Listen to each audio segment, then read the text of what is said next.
जैसा कि हम आपको बताते आए हैं कि भारत लगातार निवेश आकर्षित करने में लगा हुआ है और भारत का लक्ष्य चीन की बढ़ती पहुंच को रोकना है, क्योंकि चीन या तो बांग्लादेश के जरिए या फिर वियतनाम के जरिए अपनी पहुंच का विस्तार करने में लगा हुआ है।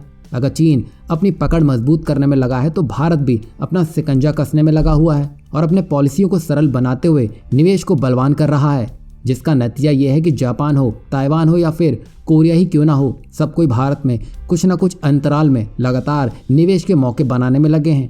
वो इसलिए भी क्योंकि ये देश जानते हैं कि भारत में लगाया गया धन पूरी दुनिया में अपनी चमक बिखेरता हुआ दिखाई देगा। और इसी कड़ी में ताइवान ने एक और निवेश के साथ दस्तक दी है। दरअसल ब्रांडेड एथलीट और कैजुअल फुटवेयर की दुनिया की सबसे बड़ी कॉन्ट्रैक्ट मैन्युफैक्चरर पोचेन कॉर्पोरेशन तमिलनाडु में एक नई मैन्युफैक्चरिंग फैसिलिटी स्थापित करना चाहती है, जिसके लिए ताइवान की फुटवेयर कंपनी इस यूनिट की स्थापना के लिए 500 करोड़ रुपए से अधिक का निवेश करने वाली है। आपकी जानकारी के लिए बता दें कि पाओचेन ग्रुप नाइकी, एडिडास, एसिस, न्यू बैलेंस, टिम्बरलैंड और सोलोमन जैसी प्रमुख अंतर्राष्ट्रीय ब्रांड नाम वाली कंपनियों के लिए एक original equipment manufacturer, original design manufacturer है। और ये ग्रुप हर साल 300 मिलियन से अधिक जोड़ी जूते बनाने में सक्षम है।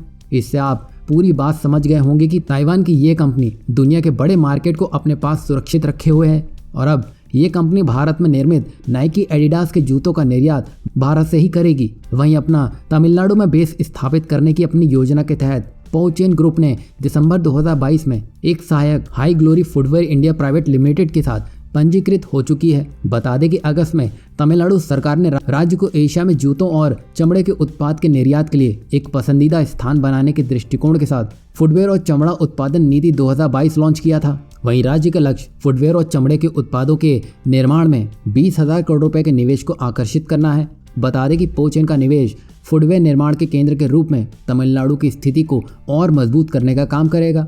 और ये पहली कंपनी नहीं है जो ताइवान से आई है। राज्य पहले ही फेंगताई और हांगफू जैसी ताइवान के अन्य फुटवेयर दिग्गजों की मेजबानी कर रहा है, जो कि 20 से 30 हजार लोगों को रोजगार के अवसर दे रहे हैं। मतलब यहाँ तमिलनाडु अपना टारगेट सेट कर चुका है, जिसके लिए वो ताइवानी निवेशकों का ध्यान अपनी ओर आकर्षित करने में सफल रहा है। और ऐसे ही कुछ गुजरात, उत्तर प्रदेश, हरियाणा और ऐसे और कई भी राज्य हैं जो अपने स्तर पर दिग्गज कंपनियों का ध्यान अपनी ओर आकर्षित करने में लगे हैं, जिसको भारत सरकार अपना पूरा पुश देने में लगी है।